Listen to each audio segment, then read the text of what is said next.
தேசியத்தை பாடிட்டு இருக்கும்போது இடியா விழுந்தாலும் நின்னெடுத்து விட்டு நகர கூடாதுங்கிறோம் உணர்வுல தேசிய கொடிக்கு மரியாதை கொடுத்து 50 ஆசிரியர்களும் 1500 மாணவர்களும் நின்றுட்டு இருக்காங்களே பள்ளிக்கூடத்துக்குள்ள அத்துமீறி நுழையிறமேங்கிற உறுத்தல மாதா பிதா குரு தெய்வம்னு சொல்லுவாங்க. அப்படிப்பட்ட வாத்தியார் மேல கை வைக்கிறமேங்கிற மரியாதை இல்ல. எந்த நாட்டுல பிறந்தீங்க எல்லாம் கொடிகளோட எண்ணிக்கை அதிகமானதுனால கட்சி கொடிக்கும் தேசிய கொடிக்கும் வித்தியாசம் தெரியாம போச்சுல. இன்னைக்கு வாத்தியார் கிட்ட அடி வாங்காதவன் நாளைக்கு கிரிமினலாய் போலீஸ் கிட்ட அடி வாங்குவான். இப்ப பள்ளிக்கூடத்துல முட்டி போடாதவன் நாளைக்கு ஜெயில வார்டன் முன்னால முட்டி போடுவான். படிக்கிற பிள்ளைங்க மனசுல உங்க வெட்டி வீரத்தை எதுக்குவே ரசமா விதைக்கிறீங்க. இவன் காக்கி சொக்கா போட்ட காண்டாம இருக்குமாச்சே. பள்ளிக்கூடத்துல ஆமா இவனுவால ரத்தம் வர்ற அளவுக்கு இந்த மொத்தனது யாருவே? நான் தான். நீர் என்ன ஸ்கூல் வாத்தியாரா இல்ல குஸ்தி வாத்தியாராவே?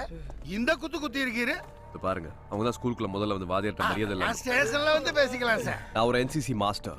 என்ன அரெஸ்ட் பண்ணா மினிமம் இன்ஸ்பெக்டர் ரேங்க்ல ஒரு ஆஃபீசர் வரணும். இல்லனா என்சிசி பட்டாலியனோட கமாண்ட் சீஃப் ஆஃபீஸரோட பெர்மிஷன். என்சிசி எஸ்எஸ்எல்சியோ அதெல்லாம் எனக்கு தெரியாது. அவனு அவங்கள அடிக்க வந்தானுவோ வண்டியில ஏத்திட்டேன். நீங்க அவனுவல அடிச்சு போட்டுருக்கீங்க. வண்டியில இருங்க.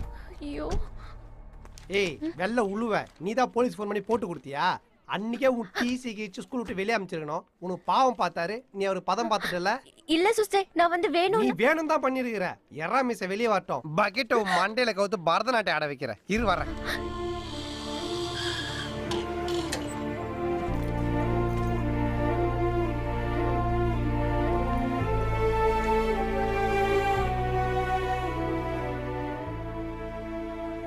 நீதான் போலீஸ்க்கு ஃபோன் பண்ணியா? Sorry sir. ஸ்கூல்ல அத்தனை பேரும் சும்மா இருக்கும்போது நீ எதுக்காக ஃபோன் பண்ண? இல்ல சார், அந்த ரவுடிங்களால உங்களுக்கு ஏதாவது ஆயிரும்னு பயந்துதான். குட். ஒரு பிரச்சனை நடக்கும்போது நாம என்ன பண்றதுன்னு இப்படிதான் உடனே திங்க் பண்ணணும்.